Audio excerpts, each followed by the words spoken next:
നമസ്തേ. കാലം അതിവേഗം കുതിച്ചു പായുകയാണ്. ഒരുപക്ഷെ നാമൊക്കെ ജീവിച്ചിരുന്നൊരു കാലഘട്ടത്തിലേക്കായാലും എത്രയോ പ്രയോജനകരമായ അല്ലെങ്കിൽ എത്രത്തോളം അഡ്വാൻസ്ഡ് ആയിട്ടുള്ളൊരു കാലഘട്ടത്തിലാണ് നമ്മുടെ കുട്ടികൾ ഇന്ന് കഴിഞ്ഞു പോകുന്നത്. അവരുടെ ഒരു കരിയറിൽ ഏറ്റവും പ്രധാനപ്പെട്ട ഒരു സമയമാണ് 10ാം ക്ലാസ് പഠനം. ഒരുപക്ഷെ 11ാം ക്ലാസ്സിലും 12ാം ക്ലാസ്സിലോട്ടും നമ്മുടെ കുട്ടികളെ അയക്കുമ്പോൾ ധാരാളം രക്ഷിതാക്കൾക്കും ധാരാളം ആവലാതികളും ധാരാളം പ്രതീക്ഷകളുമുണ്ട്. എൻ്റെ കുട്ടി ഏറ്റവും നല്ല പൊട്ടൻഷ്യലുള്ള ആളാണ്, ഏറ്റവും നല്ല കഴിവുള്ള ആളാണ്, നല്ല ഹാർഡ് വർക്ക് ചെയ്യാൻ കഴിവുള്ള ആളാണ്, പലവിധ കഴിവുകൾ ആ കുട്ടിക്കുണ്ട്. പക്ഷേ ഏത് സ്ട്രീം എടുക്കണം, ഏത് മേഖലയിലോട്ടാണ് മാറേണ്ടത്? എൻജിനീയറിങ്ങിനും മെഡിക്കലിനും റിസർച്ചുകൾക്കും അപ്പുറമൊക്കെയുള്ള 2028-30 കാലഘട്ടത്തിലൊക്കെ ഏത് മേഖലയിലായിരിക്കണം എൻ്റെ കുട്ടി വളരേണ്ടത്? എല്ലാവർക്കുമുള്ള സംശയങ്ങളാണ്. നമ്മുടെ കുട്ടി 10ാം ക്ലാസ്സിൽ പഠിച്ചുകൊണ്ടിരിക്കുന്നു എന്ന് വിചാരിക്കുക. എങ്ങനെയായിരിക്കണം 11ാം ക്ലാസ്സും 12ാം ക്ലാസ്സിലും നാം തരണം ചെയ്യേണ്ടത്? എൻ്റെ കൂടെയുള്ളത് നിങ്ങളുടെ പ്രിയപ്പെട്ട ജോബി സെബാസ്റ്റ്യൻ സാറാണ്. സാറെ സ്വാഗതം. നമസ്കാരം. നമ്മളൊക്കെ പഠിച്ച കാലഘട്ടത്തെക്കായാലും എത്രത്തോളവും ബൗദ്ധികമായ ഉന്നത നിലവാരം പുലർത്തുന്നതാണ് നമ്മുടെ കുട്ടികൾ. ഒരുപക്ഷെ അവർക്ക് കടന്നു ചെല്ലേണ്ട വഴികളെക്കുറിച്ചൊക്കെ വ്യക്തമായ ധാരണകളും ഉണ്ടായിരിക്കാം ആരാകണമെന്നുള്ള കാര്യത്തിൽ. പക്ഷേ അവരുടെ തിരഞ്ഞെടുപ്പിൽ ഏത് സമയത്താണ് ഏറ്റവും കൂടുതൽ ശ്രദ്ധ പുലർത്തേണ്ടത്? കാരണം എല്ലാ രക്ഷിതാക്കൾക്കുമുണ്ട് ഏറ്റവും വൈശിഷ്ട്യമായത് എന്തോ അതായിരിക്കണം എൻ്റെ കുട്ടിക്ക് കിട്ടേണ്ടത്. ആ ഒരു ഉൾക്കാഴ്ചയിൽ നമുക്ക് 11ാം ക്ലാസ് 12ാം ക്ലാസ്സിലോട്ടുള്ള പഠനം ഒരു കുട്ടിക്ക് എത്രത്തോളം ഇമ്പോർട്ടൻ്റ് ആണ്? കാരണം 12ാം ക്ലാസ്സിന് ശേഷം ഏതാണെങ്കിലും ഒരു പ്രവേശന പരീക്ഷയെ അഭിമുഖീകരിച്ചേ പറ്റുള്ളൂ. ആ ഒരു രീതിക്കാണെങ്കിൽ 10ാം ക്ലാസ് പഠിച്ചുകൊണ്ടിരിക്കുന്ന ഒരു കുട്ടിയെ സംബന്ധിച്ചോളം അദ്ദേഹം 11ാം ക്ലാസ് 12ാം ക്ലാസ്സിന് കൊടുക്കേണ്ട പ്രാധാന്യം അതെന്തായിരിക്കും? 10ാം ക്ലാസ്സിൽ നമ്മൾ പഴയ കാലങ്ങളിൽ ഒരുപക്ഷെ ഒരു 15-20 വർഷം മുമ്പൊക്കെ നമ്മുടെ ഉദ്ദേശം 10ലെ SSLC പരീക്ഷയ്ക്ക് അല്ലെങ്കിൽ CBSEയുടെ ബോർഡ് എക്സാമിന് മാക്സിമം സ്കോർ ചെയ്യുക എന്ന് മാത്രമായിരുന്നു. അതിനുശേഷം മാത്രമായിരുന്നു നമ്മൾ +1 അല്ലെങ്കിൽ കോളേജിൽ പ്രീ ഡിഗ്രിയിലേക്കൊക്കെ ചെല്ലുമ്പോഴാണ് മറ്റു കാര്യങ്ങളെക്കുറിച്ച് ആലോചിക്കുന്നത്. അതായത് ഇപ്പം എൻട്രൻസ് എക്സാമിനേഷൻസ് അന്നുകൊണ്ട് മെഡിസിൻ എഞ്ചിനീയറിംഗ് മേഖലയിലേക്കൊക്കെ പോകാൻ അപ്പോൾ മാത്രമാണ് അതിനെക്കുറിച്ച് പ്ലാൻ ചെയ്തുകൊണ്ടിരുന്നത്. അപ്പോൾ 10ാം ക്ലാസ്സിലെ മാർക്കൊക്കെ കണ്ടു കഴിയുമ്പോൾ അതിൽ സയൻസൊക്കെ ഇഷ്ടപ്പെട്ട കുട്ടികൾ, മാത്തമാറ്റിക്സിനൊക്കെ കൂടുതൽ സ്കോർ ചെയ്യുന്ന കുട്ടികൾ, ഓരോ മെഡിസിൻ എഞ്ചിനീയറിങ്, അതുപോലെ മറ്റ് ചില അപ്പം മാർക്ക് അല്പം കുറഞ്ഞവരോ അല്ലെങ്കിൽ മറ്റ് ചില പ്രൊഫഷനെക്കുറിച്ച് എന്തെങ്കിലുമൊക്കെ അറിവുള്ളവരോ ഒക്കെ അതിനനുസരിച്ച് മറ്റ് സ്ട്രീമുകളിലേക്കും പോകുന്ന ഒരു രീതിയായിരുന്നു ഉണ്ടായിരുന്നത്. പക്ഷേ ഇപ്പോൾ അതിന് മാറ്റം വന്നു, വലിയ രീതിയിലുള്ള മാറ്റം വന്നു. നേരത്തെ പ്ലാൻ ചെയ്താൽ നമുക്ക് കാര്യങ്ങൾ വളരെ എളുപ്പമാണ്. നമ്മൾ എഫേർട്ട് ഇട്ടുകൊണ്ട് മാത്രം കാര്യമില്ല, നല്ലൊരു റിസൾട്ട് നമുക്കുണ്ടാവണം. അപ്പോൾ പ്ലാനിങ് വളരെ പ്രധാനപ്പെട്ട കാര്യമാണ്. അപ്പോൾ അതിന് ഇപ്പോൾ 9ാം ക്ലാസ് 10ാം ക്ലാസ് എസ്പെഷ്യലി 10ാം ക്ലാസ്സിന് ശേഷം കുട്ടികൾ അപ്പോൾ 11-12ലേക്ക് വരുമ്പോൾ ഒരുപാട് കാര്യങ്ങൾ ശ്രദ്ധിക്കാനുണ്ട്. നമ്മൾ ഇപ്പം രാജ്യത്തെ ഏറ്റവും പ്രധാനപ്പെട്ട സ്ഥാപനങ്ങൾ, ദേശീയ പ്രാധാന്യമുള്ള സ്ഥാപനങ്ങൾ, അത് എൻജിനീയറിങ്ങുമായി ബന്ധപ്പെട്ടായിക്കോട്ടെ, മെഡിസിനുമായി ബന്ധപ്പെട്ടായിക്കോട്ടെ, ഈവൻ ലോ ആയിക്കോട്ടെ, ഡിസൈനിങ് ആയിക്കോട്ടെ, റിസർച്ച് മേഖല ആയിക്കോട്ടെ, അധ്യാപന മേഖല പോലും ആയിക്കോട്ടെ, ഏത് മേഖലയിലേക്ക് നമുക്ക് കടന്നു ചെല്ലണമെങ്കിൽ സാറ് പറഞ്ഞതുപോലെ ഒരു പ്രവേശന പരീക്ഷ അത് നിർബന്ധമാണ്. നമുക്ക് ഒരു സ്ഥാപനം നല്ലതാണോ എന്നറിയാനുള്ള ഏറ്റവും നല്ല മാർഗം അവിടെ പ്രവേശനം കിട്ടാൻ ബുദ്ധിമുട്ടാണെങ്കിൽ അവിടുത്തെ എൻട്രൻസ് എക്സാമിനേഷൻസ് കൂടുതൽ കുട്ടികൾ അപ്പിയർ ചെയ്യും. അതിൽ നമുക്ക് വിജയിച്ച് വരാൻ ബുദ്ധിമുട്ടാണെങ്കിൽ നമുക്ക് മനസ്സിലാകും ആ സ്ഥാപനം വളരെ മികച്ചതാണ്, അവിടെ പഠിച്ചാൽ ജോലി ഉണ്ട്. ജോലി കിട്ടുക എന്നുള്ളതാണ്, അല്ലെങ്കിൽ ഒരു തൊഴിൽ കൊടുക്കുന്ന ആളായി മാറുക എന്നുള്ളതൊക്കെയാണ് നമ്മുടെ ചെറുപ്പക്കാരുടെ അല്ലെങ്കിൽ കുട്ടികളുടെ ആഗ്രഹങ്ങളും അഭിലാഷങ്ങളും ഒക്കെ അങ്ങനെയാണ്. അപ്പോൾ പേരൻസും ആ രീതിയിലാണ് ചിന്തിക്കുന്നത്. അപ്പോൾ ആ ഒരു രീതിയിൽ നമ്മൾ ചർച്ച ചെയ്യുമ്പോൾ തീർച്ചയായിട്ടും 10ാം ക്ലാസ്സിന് ഒത്തിരി പ്രാധാന്യമുണ്ട്. അതായത് 10ാം ക്ലാസ്സിന് ശേഷം ഇപ്പം നമ്മൾ 10ാം ക്ലാസ് മാർച്ചിൽ കൊണ്ട് പരീക്ഷ കഴിയുന്നു, പിന്നീട് മെയ് മാസത്തിലൊക്കെ റിസൾട്ട് വരുന്നു, അല്ലെങ്കിൽ ജൂണിൽ റിസൾട്ട് വരുന്നു, ജൂലൈയിലൊക്കെ ആകും. ഇപ്പം നമ്മൾ സ്റ്റേറ്റ് സിലബസിലുള്ള കുട്ടികളെ സംബന്ധിച്ച് ജൂലൈ ആദ്യ വാരത്തിലൊക്കെയാണ് സാധാരണ ക്ലാസ്സുകൾ ആരംഭിക്കുന്നത്. അപ്പോൾ അത് പതുക്കെ ജൂലൈ ഓഗസ്റ്റ് കഴിയുമ്പോഴത്തേനും ഓണമാകുന്നു. അപ്പോൾ അത് ഒരു 6-7 മാസം മാത്രമേ ക്ലാസ് അവിടെ റെഗുലറായിട്ട് +1 നടക്കുന്നുള്ളൂ. +1നും സ്റ്റേറ്റ് സ്ട്രീം ആണെങ്കിൽ ബോർഡ് എക്സാം ഉണ്ട്. അത് മാർച്ച് ആദ്യ ആഴ്ച തന്നെ ആരംഭിക്കും. അതിന് മുമ്പ് അവർക്ക് അതിനുള്ള മോഡൽ പരീക്ഷകൾ നടക്കുന്നുണ്ട്. പിന്നെ മാർച്ചിന് ശേഷം ഏപ്രിലും മെയ്യും ഇപ്പം പഴയ പോലെ വെക്കേഷൻ കാലത്തെ ക്ലാസ്സുകളൊന്നും ഉണ്ടാവില്ല. വീണ്ടും ജൂണിലാണ്. അപ്പോൾ സെക്കൻഡ് ഇയർ ആരംഭിക്കുന്നു. സെക്കൻഡ് ഇയർ തിയറി ക്ലാസ്സുകൾ നടക്കുന്നു. സയൻസ് സ്ട്രീമിലുള്ള കുട്ടികളെ സംബന്ധിച്ച് അവർക്ക് ലാബുകൾ 4ഉം 5ഉം ലാബുകളുണ്ട്. അതുപോലെ സ്കൂളിലുള്ള എല്ലാ ആക്ടിവിറ്റീസും നമ്മൾ സോഷ്യലൈസേഷനും ഒരു ഓൾറൗണ്ട് ഡെവലപ്മെൻറ്റും ഒക്കെയാണ് സ്കൂളിൽ ഒരു പൊതുവായിട്ടുള്ള രീതിയിൽ കുട്ടികളുടെ ഒരു പുരോഗതി നമ്മൾ ഉദ്ദേശിക്കുന്നുണ്ട്. അപ്പോൾ മറ്റ് ആക്ടിവിറ്റീസും എല്ലാം കയറി വരുന്നു. അതിന് ശേഷം അതിൻ്റെ ഒപ്പം കുട്ടികൾ അത്യാവശ്യം കാര്യങ്ങൾ പഠിച്ച് അവർ +2 കഴിഞ്ഞിറങ്ങുന്ന ഒരു രീതിയാണ്. അങ്ങനെ ഇറങ്ങുന്ന ഒരു കുട്ടിയെ സംബന്ധിച്ച് നമ്മുടെ ദേശീയ പ്രാധാന്യമുള്ള ഈ സ്ഥാപനങ്ങളിൽ എത്തിച്ചേരുക എന്ന് പറയുന്നത് വളരെ ബുദ്ധിമുട്ടാണ്. തീർച്ചയായിട്ടും അതുകൊണ്ടായിരിക്കാം ഒരുപക്ഷെ മലയാളി അല്പം പിന്നോക്കം പോകുന്നുണ്ട്. തന്നെയുമല്ല, ഈ കുട്ടികളിൽ പലരും ചോദിക്കുമ്പോൾ അവർ പറയുന്നത്, ഇതിന് ശേഷം ഞാനിപ്പോൾ +2 ആണ് പഠിക്കുന്നത്, ഇതിന് ശേഷം ഞാൻ റിപ്പീറ്റ് ചെയ്ത് ഞാൻ ഏത് കോഴ്സാണോ അല്ലെങ്കിൽ ഏത് പ്രോഗ്രാമാണോ ഉദ്ദേശിക്കുന്നത് അല്ലെങ്കിൽ ഏത് സ്ഥാപനമാണോ ഉദ്ദേശിക്കുന്നത് അങ്ങോട്ടേക്ക് പോയിക്കൊള്ളാം എന്ന്. അപ്പോൾ ഞാൻ അതിനകത്തൊരു കാര്യം പറഞ്ഞോട്ടെ. നമ്മൾ ഇപ്പോൾ എഞ്ചിനീയറിംഗ് മേഖല JEE നമുക്കറിയാം, IITകളാണ് അതിനകത്ത് ഏറ്റവും പ്രധാനപ്പെട്ട സ്ഥാപനങ്ങൾ. JEE കഴിഞ്ഞ ഒരു 50 വർഷത്തിനുള്ളിൽ അല്ലെങ്കിൽ ഒരു 40-50 വർഷത്തിനുള്ളിൽ JEE എക്സാമിൻ്റെ റിസൾട്ട് നമ്മൾ പരിശോധിച്ചാൽ മനസ്സിലാകും. എനിക്ക് തോന്നുന്നു ഒരു തവണയേ ഉള്ളെന്ന് തോന്നുന്നു റിപ്പീറ്റർ 1ാം സ്ഥാനത്ത് വന്നിരിക്കുന്നത്. ഒരു തവണയോ. നമ്മളിപ്പോൾ 100-ൽ 80 അല്ലെങ്കിൽ 80-ന് മുകളിലും ഫസ്റ്റ് ചാൻസ് ഉള്ള ആളുകളാണ് കിട്ടുന്നത്. അപ്പം നമുക്കറിയാം +2 കഴിയുമ്പം തന്നെ ഉള്ള ആളുകളാണ്. അത് ദേശീയ തലത്തിൽ പ്രവേശന പരീക്ഷ. നമ്മൾ ഏതായാലും ഈ കൂടെ ചിന്തിച്ചിട്ട് കാര്യമില്ല, കാരണം മലയാളിക്ക് വേണ്ടി മാത്രമുള്ളതാണ്. അപ്പോൾ അങ്ങനെ ഒരു പ്രോബ്ലം അവിടെ ഉണ്ടാകുന്നുണ്ട്. അപ്പോൾ അത് ഈ പറയുന്ന റിപ്പീറ്റൊക്കെ ചെയ്ത് വരുന്ന കുട്ടികൾ, അപ്പോൾ ഈ റിപ്പീറ്റ് എന്ന് പറയുന്നത് ഇപ്പോൾ മെഡിസിൻ എഞ്ചിനീയറിംഗ് മാത്രമല്ല, ഡിസൈനിങ്ങിന് വേണ്ടി റിപ്പീറ്റ് ചെയ്യുന്നു, ലോയ്ക്ക് വേണ്ടി റിപ്പീറ്റ് ചെയ്യുന്നു, മാനേജ്മെൻറ്റിന് വേണ്ടി റിപ്പീറ്റ് ചെയ്യുന്നു. അതെല്ലാ മേഖലയിലും ആയിട്ടുണ്ട്. അപ്പോൾ അത് ഇപ്പോൾ മെഡിസിൻ എഞ്ചിനീയറിംഗ് കൊണ്ട് തന്നെ ആവില്ല, അല്ലെങ്കിൽ അത് തന്നെയല്ല കരിയർ മേഖലകൾ എന്നുള്ളത് പൊതുവേ സാമാന്യ ജനത്തിന് ബോധ്യപ്പെട്ട് വന്നിട്ടുണ്ട്. ആ ഒരു അറിവും കാര്യങ്ങളും ഒക്കെ ആ ഒരു എക്സ്പോഷറൊക്കെ കുട്ടികൾക്ക് കിട്ടുന്നുണ്ട്. അപ്പോൾ അങ്ങനെയൊക്കെ ചിന്തിക്കുന്നത് കൊണ്ട് അവർ ആ രീതിയിലൊക്കെ പോകുന്നുണ്ട്. പക്ഷേ ഈ 10ാം ക്ലാസ്സിൽ കൃത്യമായിട്ടൊന്ന് പ്ലാൻ ചെയ്താൽ +1 +2 കഴിയുമ്പോൾ തന്നെ, ഈ 2 വർഷം കഴിയുമ്പോൾ തന്നെ നമുക്ക് ഈ പറയുന്ന ഏതെങ്കിലും ഒരു പ്രവേശന പരീക്ഷ തീർച്ചയായിട്ടും നമുക്ക് +1 +2 കഴിയുമ്പോൾ തന്നെ നമുക്കൊരു പ്രവേശനം കിട്ടത്തക്ക രീതിയിലായിരിക്കണം നാം പ്ലാൻ ചെയ്യുന്നത്. ഒരല്പം കിട്ടാതെ വന്നാൽ, ഒരു കുറച്ച് മാർക്കിനോ കുറച്ച് റാങ്കിങ്ങിനോ കിട്ടാതെ വന്നാൽ മാത്രം ചെയ്യേണ്ട ഒരു പ്രോസസ്സാണ് യഥാർത്ഥത്തിൽ റിപ്പീറ്റേഴ്സ് എന്ന് പറയുന്നത്. തീർച്ചയായും. എന്നാലേ നമുക്ക് അവിടെ റിസൾട്ട് ഓറിയന്റഡ് ആവുള്ളൂ. നമ്മളൊരു പരീക്ഷയ്ക്ക് വേണ്ടിയാണ് അല്ലെങ്കിൽ ഒരു കോഴ്സിൽ അഡ്മിഷൻ കിട്ടാൻ വേണ്ടിയാണ് നമ്മൾ വർഷങ്ങൾ കളയുന്നത്. അവിടെയും നമുക്ക് പല കാര്യങ്ങൾ വരുന്നുണ്ട്. ഇപ്പോൾ നമ്മൾ ഈ ഫസ്റ്റ് ചാൻസിൽ കിട്ടുമ്പോൾ നമുക്ക് ആക്ച്വലി അതൊരു ബോണസാണ്. നമ്മളിപ്പോൾ +2 കഴിയുന്ന കൂടെ തന്നെ നമുക്ക് അതിൻ്റെ ബാക്കിയായിട്ടാണ് നമുക്ക് ഈ പ്രവേശനം കിട്ടുന്നത്.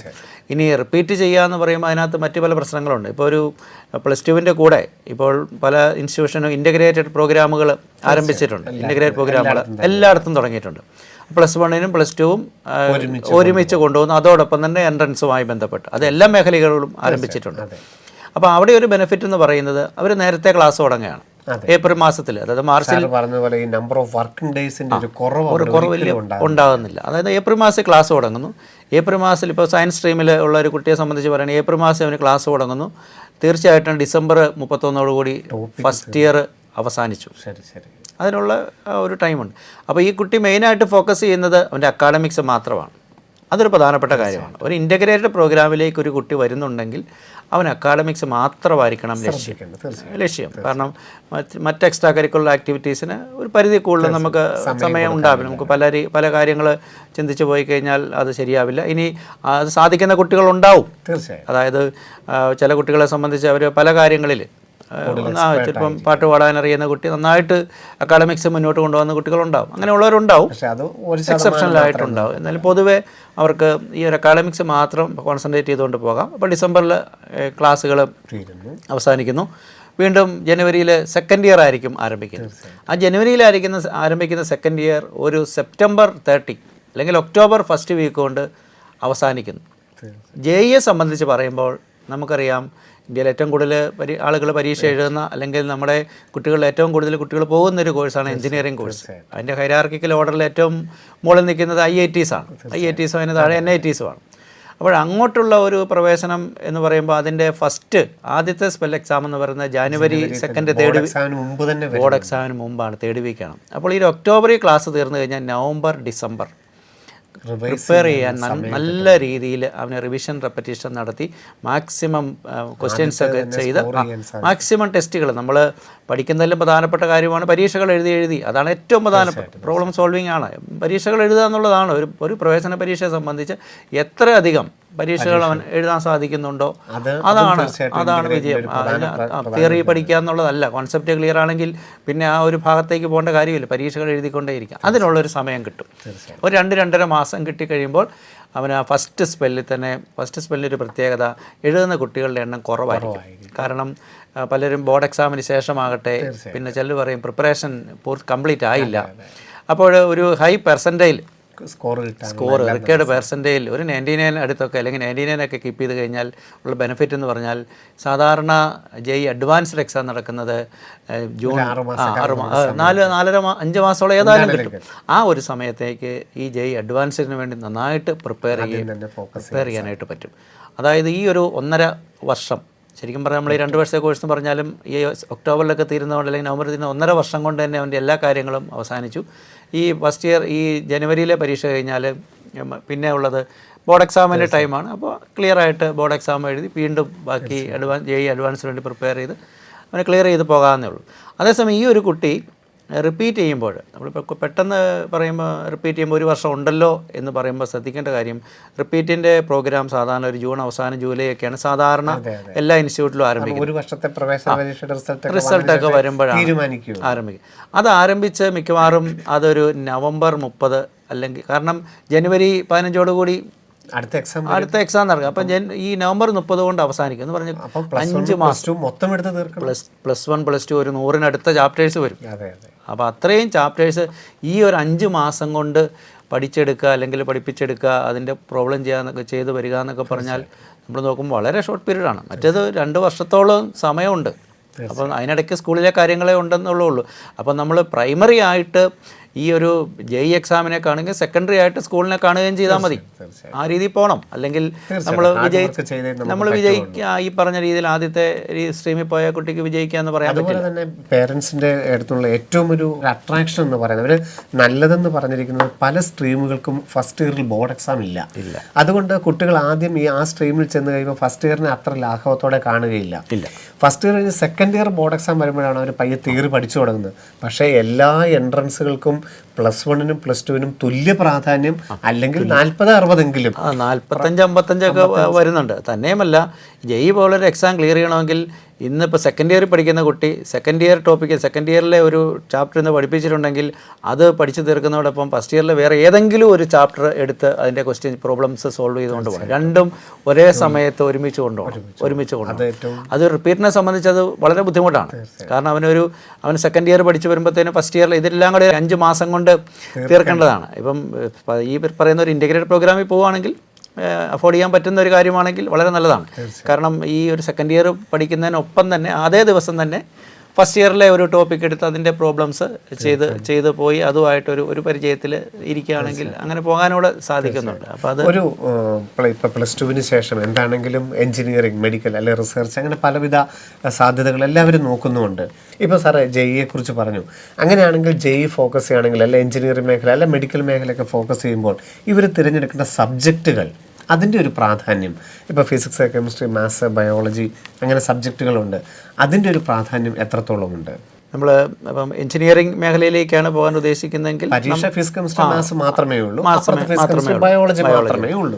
അപ്പോൾ ഏതായാലും ഫിസിക്സ്, കെമിസ്ട്രി, മാത്തമാറ്റിക്സ് നമ്മുടെ കയ്യിലുണ്ട്. പിന്നെ വരാവുന്ന ഒരു കോമ്പിനേഷൻ കൂടുതലും കാണുന്നത് ഒന്ന് കമ്പ്യൂട്ടർ സയൻസും മറ്റൊന്ന് ബയോളജിയാണ്. കുട്ടികൾ പൊതുവെ കമ്പ്യൂട്ടർ സയൻസ് തിരഞ്ഞെടുക്കുന്നതായിട്ട് കാണുന്നുണ്ട്. പക്ഷേ നമുക്ക് ഈ ഒരു കാലഘട്ടത്തിൽ അതായത് ഈ കുട്ടികൾ 2030-ന് ശേഷം അല്ലെങ്കിൽ 30 മാത്രം 30 കഴിയുമ്പോഴത്തേനാണ് ഇവർ ഒരു എഞ്ചിനീയറിംഗ് മേഖലയിൽ 31-32 കാലഘട്ടത്താണ്. അപ്പോൾ നമ്മൾ ഒരു കാലത്ത് എഞ്ചിനീയറിംഗ് ബ്രാഞ്ചുകൾ സെപ്പറേറ്റ് ആയിട്ട് കോർ ബ്രാഞ്ചുകളും മാറി നിന്നിരുന്നു. പിന്നീട് ഇൻ്റർ ഡിസിപ്ലിനറി ആയി, ഇപ്പം മൾട്ടി ഡിസിപ്ലിനറിയാണ്. അപ്പോൾ ഇവിടെ നമ്മൾ ശ്രദ്ധിക്കേണ്ട ഒരു കാര്യം ബയോളജി എന്ന് പറയുന്ന ഒരു സബ്ജക്റ്റ് നമുക്ക് പഠിക്കാനുള്ള ഏക അവസരം +2-ലാണ്. അതിനുശേഷം ആരും ബയോളജി പഠിക്കുകയില്ല. പഠിച്ചിട്ടില്ല ആണെങ്കിൽ പഠിക്കില്ല. അതേസമയം കമ്പ്യൂട്ടർ സയൻസിൻ്റെ ഒരു പ്രത്യേകത അത് നമുക്ക് എപ്പോൾ വേണേലും പഠിക്കും. അത്യാവശ്യം കോഡിങ് പ്രാക്ടീസ് ചെയ്യാൻ പറ്റും, പ്രാക്ടീസ് അല്ലെങ്കിൽ അറിയാവുന്ന ഒരു കുട്ടിയാണെങ്കിൽ അവന് പിന്നെ അത് എഞ്ചിനീയറിംഗ് ചെല്ലുമ്പം അതിനൊരു സൗകര്യമുണ്ട്. സ്റ്റാർട്ടിങ്ങിലൊക്കെ അല്പം ഒരു കോൺഫിഡൻസ് ഒക്കെ ഡെവലപ്പ് ചെയ്യാനായിട്ട് നല്ലതാണ്. ബയോളജി പഠിക്കുകയാണെങ്കിൽ അതാണ് എന്തുകൊണ്ടും നല്ലത്. കാരണം +2-ന് ശേഷം ധാരാളം സാധ്യതകളും ഉണ്ടാവും. എഞ്ചിനീയറിങ്ങിന് പോകാനാണെങ്കിലും അത് തന്നെ ബയോളജി പഠിക്കുകയാണ് നല്ലത്. പക്ഷേ പൊതുവേ കുട്ടികൾ അതിനോട് മടി പറയാറുണ്ട്. കാരണം ബയോളജി ലാബുണ്ട്, ബയോളജി കുറച്ചൊക്കെ ഡ്രോയിങ്സ് ഉണ്ട്, അങ്ങനെയുണ്ട്. അപ്പോൾ അതുകൊണ്ട് അത് ബുദ്ധിമുട്ടാണ്, ഫുൾ മാർക്ക് കിട്ടും, അങ്ങനെ പല കാര്യങ്ങൾ പറയാറുണ്ട്. എങ്കിലും ഈ ഒരു ആസ്പെക്റ്റിൽ കൂടുതൽ സാധ്യതകൾ തിരഞ്ഞെടുക്കാനായിട്ട് റിസർച്ചിന്റെ മേഖലയാണെങ്കിലും പിന്നീട് ബാംഗ്ലൂർ ഒക്കെ ആണെങ്കിലും ധാരാളം സാധ്യതകൾ. ഇപ്പോൾ IIT-കളൊക്കെ നമുക്കറിയാമല്ലോ, ഇപ്പോൾ മദ്രാസ് IIT തുടങ്ങിയിരിക്കുന്ന പ്രോഗ്രാം, അവിടെയൊക്കെ വരുമ്പം ബയോളജിയും കൂടെ വേണ്ടി വരും. അതായത് മൾട്ടി ഡിസിപ്ലിനറി ബ്രാഞ്ചുകൾ വരുമ്പോൾ ഇപ്പോൾ IIT-കളിലാണെങ്കിലും എല്ലാം ഉണ്ട്, ബയോടെക്നോളജി പോലുള്ള ബ്രാഞ്ചുകളും എല്ലാം ആരംഭിച്ചിട്ടുണ്ട്. അപ്പോൾ ഒരു ബയോളജിയോട് അത്ര വെറുപ്പില്ല എങ്കിൽ ഏത് വേണേലും എടുക്കാം എന്നൊരു ഉണ്ടെങ്കിൽ, നമ്മൾ പ്രൈമറി ആയിട്ട് നമ്മൾ നോക്കുന്നത് ഒരു വളരെ സ്മാർട്ടായിട്ടുള്ളൊരു കുട്ടിയെ സംബന്ധിച്ച്, അല്ലെങ്കിൽ അക്കാഡമിക്കിൽ ഓറിയൻറ്റേഷൻ നന്നായിട്ട് കുട്ടിയെ സംബന്ധിച്ച് നമ്മൾ നോക്കുന്നത് JEE തന്നെയാണെങ്കിൽ നമ്മുടെ ഈ +2-ന് ബയോളജിയുടെ മാർക്ക് ഒരു കാര്യമേ അല്ല. കുറച്ചുകൊണ്ട് തീരെ താന്നു പോകുമൊന്നുമില്ല, അങ്ങനെ പേടിക്കാൻ വേണ്ട. ഇനി അത്ര ബുദ്ധിമുട്ടാണെങ്കിൽ മാത്രം കമ്പ്യൂട്ടർ സയൻസിലേക്ക് പോവുക, അല്ലെങ്കിൽ ബയോളജിയാണ് നല്ലത്. കാരണം പിന്നീട് ഒരു അവസരം ഒരിക്കലും കിട്ടുകയില്ല. അത് നമുക്കത് പ്രത്യേകിച്ച് അബ്രോഡൊക്കെ നമ്മൾ കുട്ടികളിപ്പം പോകുന്ന നല്ല രീതിയിൽ ഹയർ സ്റ്റഡീസിനൊക്കെ പോകുന്നുണ്ട്.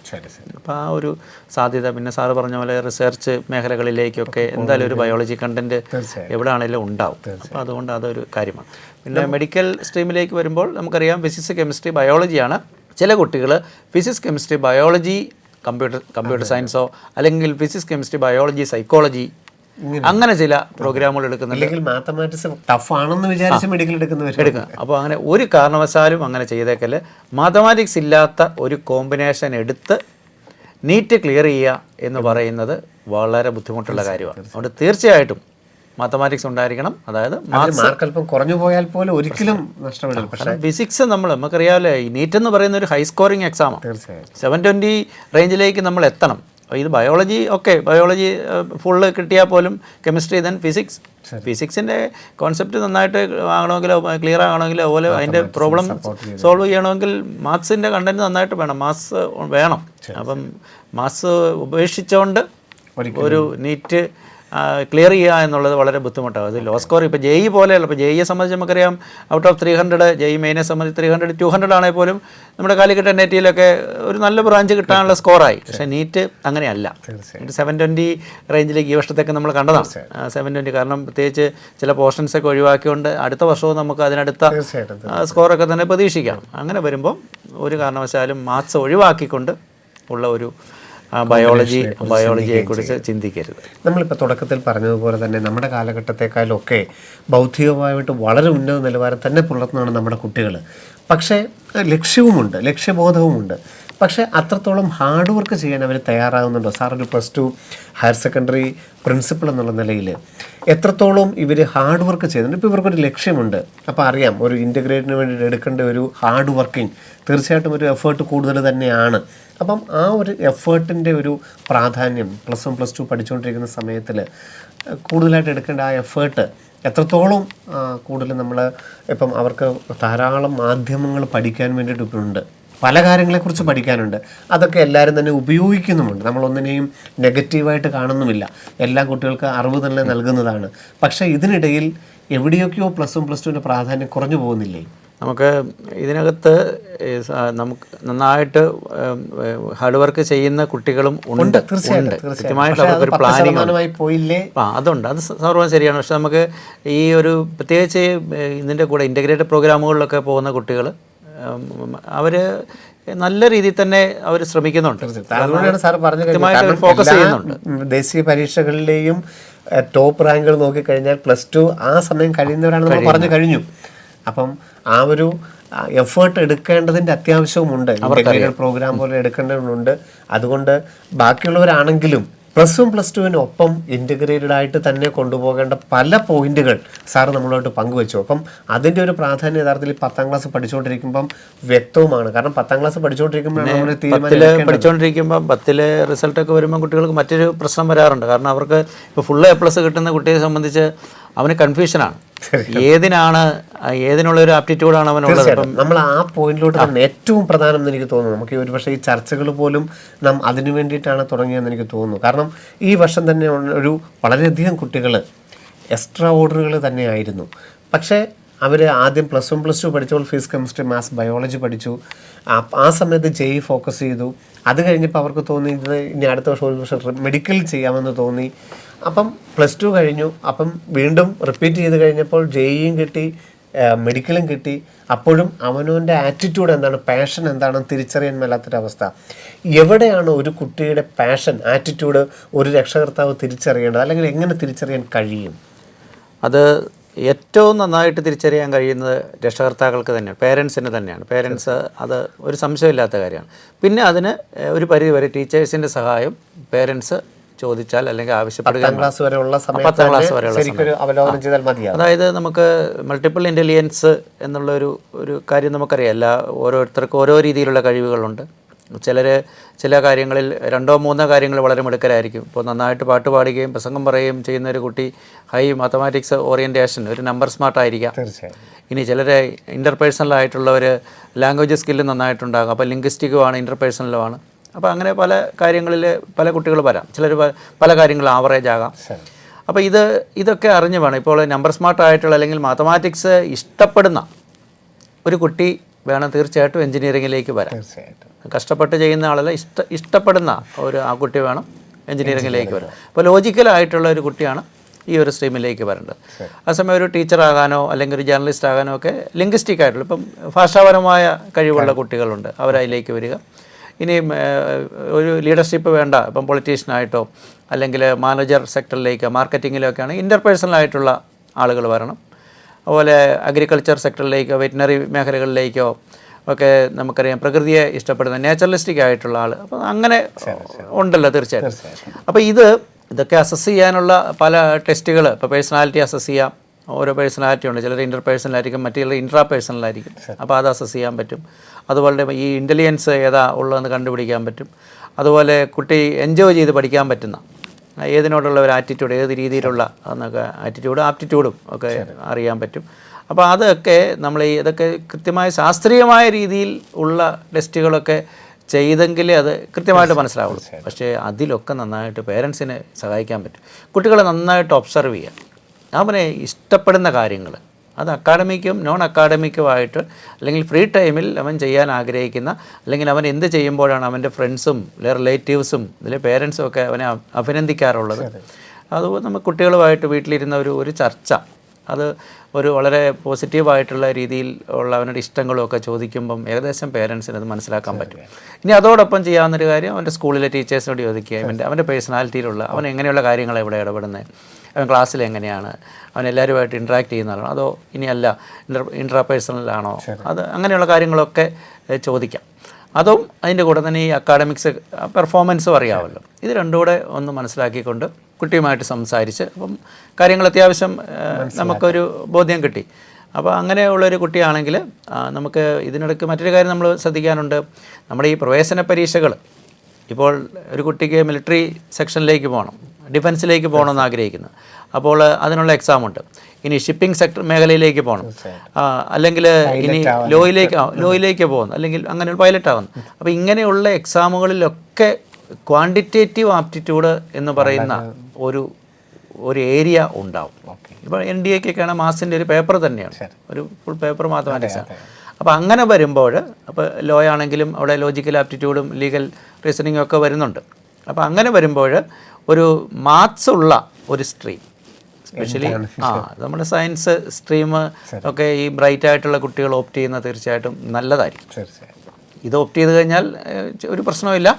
ഇതിന് ശേഷം ഈ കുട്ടിയുടെ ഓറിയൻറ്റേഷൻ എന്താണെന്ന് പേരൻസിന് മനസ്സിലായിട്ടുണ്ടെങ്കിൽ തീർച്ചയായിട്ടും ആ കുട്ടി ആ രീതിയിൽ ഡയറക്റ്റ് ചെയ്ത് ഇത് യഥാർത്ഥത്തിൽ 10ാം ക്ലാസ്സിൽ പഠിക്കുന്ന സമയത്ത് തന്നെ അല്ലെങ്കിൽ 11ിലോട്ട് പോകുന്നതിന് മുമ്പ് തന്നെ അല്ലേ അസസ് ചെയ്യേണ്ടത്? തീർച്ചയായിട്ടും വേണം. കാരണം 9ാം ക്ലാസ്സിൽ ചെയ്യുന്നതാണ് നല്ലത്, അല്ലെങ്കിൽ 10ൽ. കാരണം 10 കഴിയുമ്പോൾ നമ്മളിപ്പോൾ തിരഞ്ഞെടുക്കുകയാണ്. ഇപ്പം ഒരു കുട്ടിക്ക് മാത്തമാറ്റിക്സ് മാത്രമേ താല്പര്യമുള്ളൂ, സയൻസ് ഒട്ടും താല്പര്യമില്ല, അല്പം പോലും താല്പര്യമില്ലെങ്കിൽ ആ കുട്ടി സയൻസ് എടുക്കണം നിർബന്ധമൊന്നുമില്ല. കൊമേഴ്സ് സ്ട്രീം വഴി ആ കുട്ടിക്ക് പോകാം. കാരണം മാത്സ് മാത്രമാണ് ഇഷ്ടപ്പെടുന്നതെങ്കിൽ. അതുപോലെ ഫിനാൻസ് കാര്യങ്ങൾ ഒക്കെ ആണ് പഠിക്കാൻ താല്പര്യമെങ്കിൽ അവൻ ഈ സയൻസ് എടുത്തതിന് ശേഷം വേണമെങ്കിൽ നമ്മുടെ ദേശീയ പ്രാധാന്യമുള്ള ഒരുപാട് സ്ഥാപനങ്ങളുണ്ട്. ജവഹർലാൽ ഇൻസ്റ്റിറ്റ്യൂട്ട് പോലെയുള്ള സ്ഥാപനങ്ങളുണ്ട്. അതുപോലെ ഹൈദരാബാദ് യൂണിവേഴ്സിറ്റി, ഡൽഹിയിലുള്ള കോളേജസ്, ഇവിടെയൊക്കെ ഇക്കണോമിക്സ് പ്രോഗ്രാമൊക്കെ ചെയ്ത് അതുവഴി മാനേജ്മെൻറ്റിലേക്കൊക്കെ പോകാം. അപ്പോൾ അതിനൊക്കെ സയൻസ്, മാത്സ് ഉള്ള ഒരു സയൻസ് എടുക്കണം കാരണം എന്ന് മാത്രമാണ്. മാത്തമാറ്റിക്സാണ് ഏറ്റവും പ്രധാനപ്പെട്ട സബ്ജക്റ്റ്. ഒരു BSc പ്രോഗ്രാം എടുക്കുകയാണെങ്കിൽ പോലും ഞാൻ പറയാറുണ്ട്, നമുക്കൊരു കോമ്പറ്റേറ്റീവ് എക്സാം ക്ലിയർ ചെയ്യണമെങ്കിൽ അത് മാത്സ് ചെയ്യുകയാണ് നല്ലത്. അല്ലെങ്കിൽ ഇക്കണോമിക്സ് പഠിക്കുമ്പോഴും അതിൽ നമുക്ക് മുന്നേറണമെങ്കിൽ മാത്സിൻ്റെ ഒരു സപ്പോർട്ട് നമുക്ക് ഉണ്ടാവണം. അതുപോലെ ജോബി സാറ്, +2 കഴിയുമ്പോൾ എഞ്ചിനീയറിങ്ങിൻ്റെ സാധ്യതകൾ നിരവധിയുണ്ട്. എനിക്ക് തോന്നുന്നു ഏറ്റവും കൂടുതൽ പ്രവേശന പരീക്ഷ ഉള്ളത് എഞ്ചിനീയറിംഗ് സ്ട്രീമിൽ തന്നെയാണെന്ന് തോന്നുന്നു.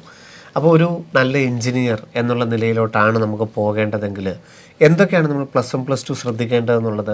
അതുപോലെ തന്നെ മെഡിക്കൽ ഒരു ആസ്പിരൻ്റ് ആണെങ്കിൽ അയാൾ എന്താണ് +1 +2 ഫോക്കസ് ചെയ്യേണ്ട ഒരു പഠന രീതി?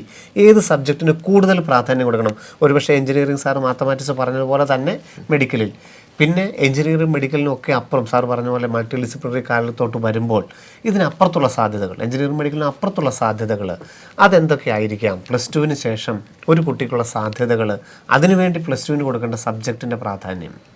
എഞ്ചിനീയറിംഗ് ഫിസിക്സ്, കെമിസ്ട്രി, മാത്തമാറ്റിക്സ് ആണ്.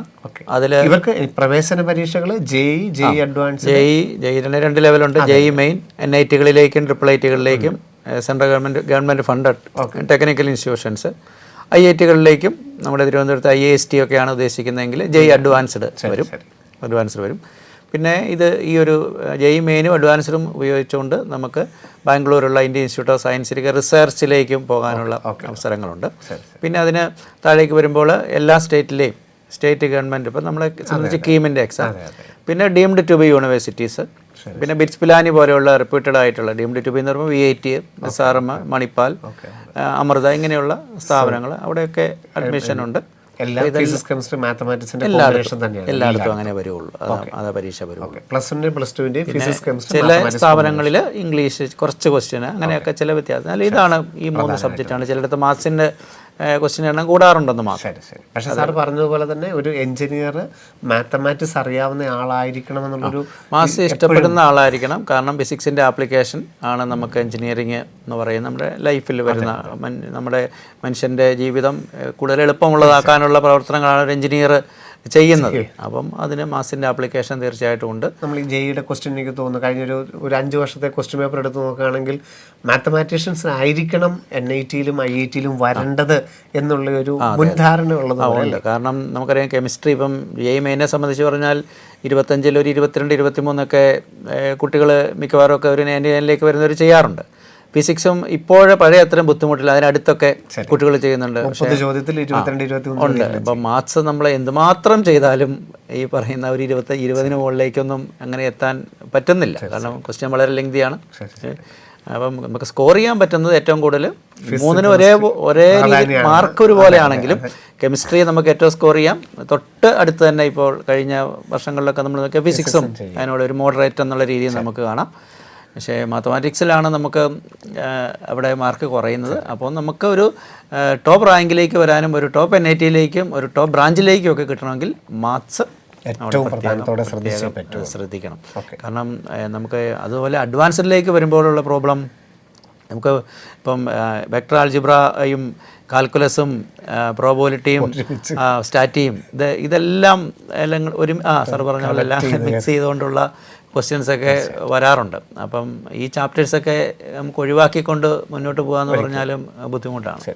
മെഡിക്കലിൻ്റെ ഒരു ആസ്പിരൻ്റ് ആണെങ്കിൽ ഫിസിക്സ്, കെമിസ്ട്രി, ബയോളജി തന്നെയാണ്.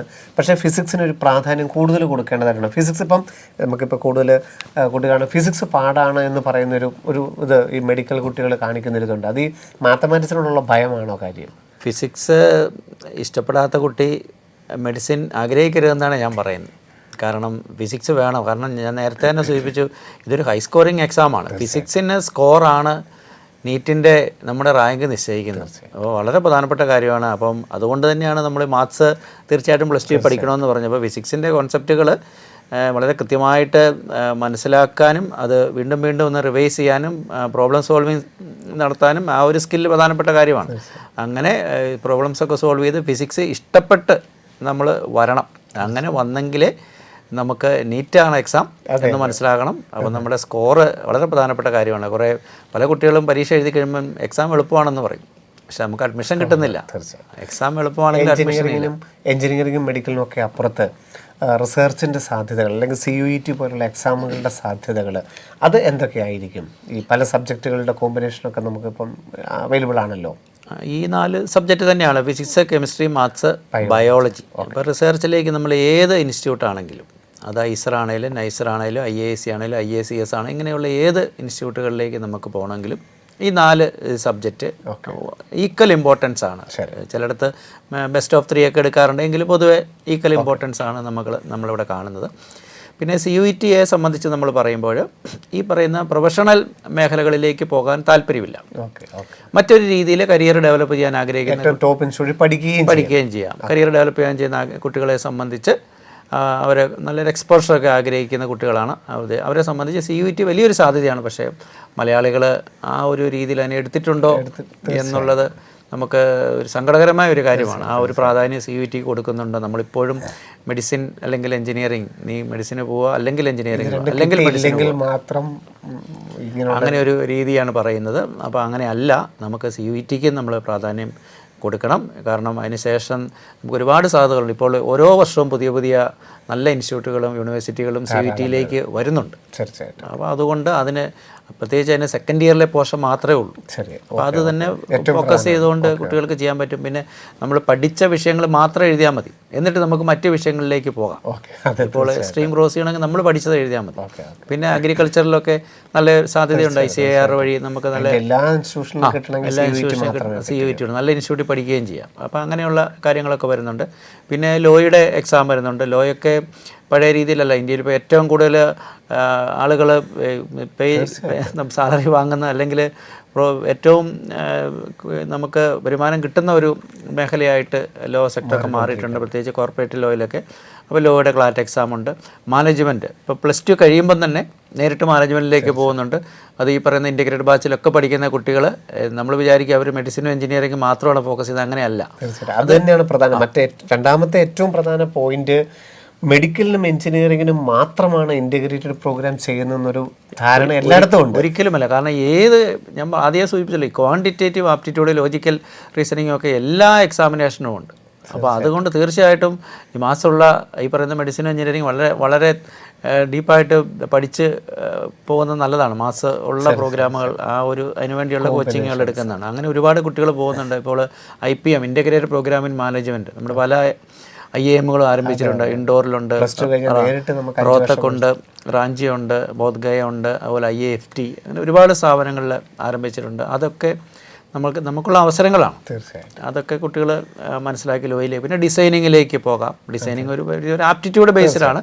എങ്കിലും UCD പോലെയുള്ള എക്സാമിന് ഈ പറയുന്ന ഒരു അല്പം മാത്തമാറ്റിക്കൽ ലോജിക്കലൊക്കെ ഉള്ള കുട്ടികൾ കയറി വരുന്നതായിട്ട് കാണുന്നുണ്ട്. IITകളിലാണത്. അതുകൊണ്ട് അതിനൊരല്പം ക്വാണ്ടിറ്റേറ്റീവ് കണ്ടൻറ് ഉണ്ട് എന്ന് നമുക്ക് മനസ്സിലാകുന്നുണ്ട്. അപ്പോൾ ഇങ്ങനെയുള്ള ഈ പറയുന്ന NIDയിലോ അല്ലെങ്കിൽ IITയിലെ UCD വഴിയോ ലോ സ്കൂളിൽ ക്ലാറ്റ് വഴിയോ IIMകളിൽ IPM വഴിയോ ഒക്കെ കിട്ടുന്നത് നമ്മുടെ IITകളിൽ എഞ്ചിനീയറിങ്ങിന് കിട്ടുന്നതിൻ്റെ ഏകദേശം ആ ഒരു പാക്കേജിലൊക്കെ തന്നെ കുട്ടികൾക്ക് കിട്ടുന്നുമുണ്ട്. അപ്പോൾ നമുക്ക് ഇന്ത്യയിൽ തന്നെ ജോലി ചെയ്യാൻ നല്ല രീതിയിൽ നമ്മൾ പുറത്തേക്കൊന്നും അന്വേഷിച്ച് പോകേണ്ട കാര്യമൊന്നുമില്ല. നമുക്കിപ്പം നമ്മുടെ വഴികൾ അറിയത്തില്ല. മെഡിസിൻ എഞ്ചിനീയറിംഗ് മാത്രമാണെന്നോ അല്ലെങ്കിൽ ഇത് രണ്ടും എനിക്ക് പറ്റിയാലോ എന്നാൽ ഞാൻ വിട്ടുപോയേക്കാം, അങ്ങനെയല്ല ചെയ്യേണ്ടത്. നമ്മൾ ഇതിൽ തന്നെ ഈ ഒരു രീതി നമ്മൾ പഠിക്കുന്ന സബ്ജക്റ്റുകൾ നമുക്ക് ഏതാണോ ഇഷ്ടമുള്ളത് അത് നന്നായിട്ട് പഠിക്കുക. അതിൽ നിന്നുകൊണ്ട് നമുക്ക് ഗ്രോത്ത് ഉണ്ടാക്കാനും ഇവിടെ തന്നെ ഒരു കരിയർ ഡെവലപ്പ് ചെയ്യാനുള്ള എല്ലാ സാധ്യതകളും ഉണ്ട്. നമ്മളിപ്പം കേരളത്തിൻ്റെ ഒരു അന്തരീക്ഷം നിൽക്കുന്നതുകൊണ്ടായിരിക്കും ഒരുപക്ഷെ നമുക്ക് ഡെവലപ്മെൻറ്റ്സ് ഇന്ത്യയിൽ നടക്കുന്നതിനെക്കുറിച്ച് കുട്ടികൾക്ക് അറിവില്ലായിരിക്കും. ഇവൻ നമ്മുടെ തൊട്ടടുത്തുള്ള തമിഴ്നാട്, ഇപ്പോൾ പെരുമ്പത്തൂരൊക്കെ പുതിയ ഇലക്ട്രോണിക്സ് ഫാക്ടറീസ് വരികയാണ്. അതുപോലെ തന്നെ മഹാരാഷ്ട്രയിൽ, ഗുജറാത്തിൽ, ഈവൻ ആസാമിൽ പോലും നമുക്ക് നമ്മുടെ ഒരു ഭൂമിശാസ്ത്രപരമായ പ്രത്യേകതയൊക്കെ കൊണ്ടാണ് നമുക്ക് ഈ പറയുന്ന രീതിയിൽ വലിയ വ്യവസായങ്ങൾ വരാത്തത്. അപ്പോൾ ഇന്ത്യയിൽ സാധ്യതകളുണ്ട്, നല്ല രീതിയിൽ ഉണ്ട്. പിന്നെ വേൾഡ് വൈഡ് ആയിട്ട് നടക്കുന്ന മറ്റ് പല പ്രശ്നങ്ങളും നമ്മളെ ഇതുവരെ ബാധിച്ചിട്ടില്ല. യുദ്ധങ്ങളും മറ്റ് പ്രശ്നങ്ങളും ഒക്കെ നടക്കുന്നുണ്ട്, അത് ഇതുവരെ ഇന്ത്യയെ ബാധിച്ചിട്ടില്ല എന്നുള്ളത് കൊണ്ട് ഇന്ത്യ ഇപ്പോഴും നല്ല രീതിയിൽ തന്നെ മുന്നോട്ട് പോയിക്കൊണ്ടിരിക്കുകയാണ്. അപ്പോൾ ആ സാധ്യതകൾ നമുക്കുണ്ട് എന്ന് മനസ്സിലാക്കി ഇവിടെ തന്നെ ഒരു കരിയർ ഡെവലപ്പ് ചെയ്യുക. പക്ഷേ അതിനുള്ളൊരു ബേസാണ് ഈ +1 +2 എന്നുള്ളത്. അപ്പോൾ അതിൽ നമുക്ക് എന്താണോ പഠിക്കാൻ ഉള്ളത് അത് വളരെ സീരിയസ് ആയിട്ട് തന്നെ എടുക്കുക. കാരണം ഇത് കഴിഞ്ഞ് ഒരു എൻട്രൻസ് എക്സാം എഴുതിയെങ്കിൽ മാത്രമേ നമുക്ക് ഒരു കരിയർ ഡെവലപ്പ് ചെയ്യാൻ പറ്റുന്ന ഒരു സ്ഥാപനത്തിലേക്ക് അഡ്മിഷൻ കിട്ടും. തീർച്ചയായിട്ടും. അല്ല നമ്മുടെ ആ മാർക്ക് കൊണ്ട് നമുക്ക് കിട്ടുന്നത് നമുക്കൊരു കരിയർ ഗ്രോത്ത് ഉണ്ടാക്കാൻ പറ്റുന്ന രീതിയിൽ ഒരു പക്ഷേ എക്സെപ്ഷൻസ് ഉണ്ടാവും, ഒരു പക്ഷേ നമുക്ക് സാധിക്കില്ലായിരിക്കും. അങ്ങനെയുള്ള നല്ലൊരു സ്ഥാപനത്തിൽ ആ ഒരു എക്സ്പോഷറും ഒക്കെ നമുക്ക് കിട്ടിക്കഴിഞ്ഞാൽ അവിടെ വരുന്ന നമ്മുടെ പിയർ ഗ്രൂപ്പൊക്കെ വളരെ പ്രധാനപ്പെട്ട കാര്യങ്ങളാണ്. അതിപ്പോൾ എവിടെ പഠിക്കുകയാണെങ്കിലും. അപ്പോൾ അതൊക്കെ നല്ല രീതിയിൽ നമുക്ക് കിട്ടണമെങ്കിൽ ഇങ്ങനെ ഒരു പ്രവേശന പരീക്ഷ ഏത് മേഖലയും ആയിക്കോട്ടെ, അത് നമ്മൾ എടുത്തു പറയേണ്ട കാര്യമില്ല, ഏത് മേഖലയാണേലും അത് വേണം. അതിന് മാർക്സുള്ള ഒരു സബ്ജക്റ്റ് കോമ്പിനേഷൻ എടുത്ത് ഇൻ്റഗ്രേറ്റഡ് പ്രോഗ്രാമിൽ തന്നെ ചെയ്യുന്നതാണ് എപ്പോഴും നല്ലത്. ഇതിന് ശേഷമാകട്ടെ +2 കഴിഞ്ഞിട്ടാകട്ടെ എന്നതിനെക്കുറിച്ച് ആലോചിക്കണം. +2വിന് ശേഷം നമ്മൾ അടുത്ത കോഴ്സിലേക്ക് പോകുന്നതിനെക്കുറിച്ച് ആലോചിക്കേണ്ട ഒരു കാലമാണ്. തീർച്ചയായിട്ടും. കാരണം 10ാം ക്ലാസ് പഠിച്ചുകൊണ്ടിരിക്കുമ്പോഴുള്ള എല്ലാ രക്ഷിതാക്കളുടെയും ആവലാതികളാണ് ഒരുപക്ഷെ ജോബി സാറ് ഏറ്റവും കൃത്യമായ രീതിയിൽ നമ്മളുമായിട്ട് പങ്കുവച്ചത്. ഏത് മേഖലകളിലോട്ട് പോകണം, എന്തായിരിക്കണം ആറ്റിറ്റ്യൂഡ്, എങ്ങനെ നമുക്ക് കുട്ടിയെ നമുക്കൊന്ന് കണ്ടെത്താനായിട്ട് സാധിക്കും, എന്തിന് ഇൻ്റഗ്രേറ്റഡ് പ്രോഗ്രാം ചെയ്യണം, എൻജിനീയറിങ്ങും മെഡിക്കലും അപ്പുറത്തുള്ള സാധ്യതകൾക്കും ഇൻ്റഗ്രേറ്റഡ് പ്രോഗ്രാം എങ്ങനെയാണ് നമ്മുടെ കുട്ടിക്ക് ഉപകാരപ്പെടുന്നത്. ഇൻ്റഗ്രേറ്റഡ് പ്രോഗ്രാം എടുത്തു കഴിയുമ്പോൾ ഈ സബ്ജക്റ്റുകളെ +1ൻ്റെയും +2വിനുമുള്ള ഈ സബ്ജക്റ്റുകളെ നമുക്ക് എങ്ങനെയാണ് ഒരു കുട്ടിക്ക് ഉപയോഗപ്രദമാകുന്നത്, എല്ലാ കാര്യങ്ങളിലും കൃത്യമായൊരു പോയിന്റുകൾ ഒരിക്കൽ കൂടി നിങ്ങളത് ഒരിക്കൽ കേട്ട് കഴിഞ്ഞിട്ട് ഒരിക്കൽ കൂടി ഇത് സാവധാനം നിങ്ങൾ കേട്ട് നോക്കുക. നിങ്ങളുടെ എല്ലാ ചോദ്യങ്ങൾക്കുമുള്ള ഉത്തരങ്ങൾ +2വിന് ശേഷം എന്താവണം എന്നുള്ളതിനുള്ള എല്ലാ ഉത്തരങ്ങളും സാറിൻ്റെ വാക്കിൽ നിന്ന് കിട്ടിയിട്ടുണ്ട്. തീരുമാനം നിങ്ങളുടേതാണ്. ഇൻ്റഗ്രേറ്റഡ് പ്രോഗ്രാമുകൾക്ക് തീർച്ചയായിട്ടും +1 +2വിനോടൊപ്പം തന്നെ ചെയ്യുന്നതാണ് 100% വിജയകരമായ ഒരു കരിയറിലേക്ക് പോകാനുള്ള സാധ്യതകൾ നമുക്ക് മുമ്പിൽ തുറന്നിടുന്നത്. നമ്മളോട് ഇത്ര നേരം സംസാരിച്ച ജോബി സാറിന് ഒത്തിരി എല്ലാവരുടെയും പേരിൽ നന്ദി പറഞ്ഞുകൊണ്ട് വീണ്ടും കാണാം. നന്ദി, നമസ്കാരം. എൻട്രൻസ് സംബന്ധമായ വാർത്തകളും അപ്ഡേഷനുകളും ഏറ്റവും വേഗം ആധികാരികമായി അറിയാൻ ബ്രില്യൻറ്റ് സ്റ്റഡി സെന്റർ പാല യൂട്യൂബ് ചാനൽ സബ്സ്ക്രൈബ് ചെയ്യുക. ബെൽ ഐക്കൺ അമർത്തുക. ഈ വീഡിയോ മറ്റ് സുഹൃത്തുക്കളിലേക്കും ഷെയർ ചെയ്ത് നൽകുക.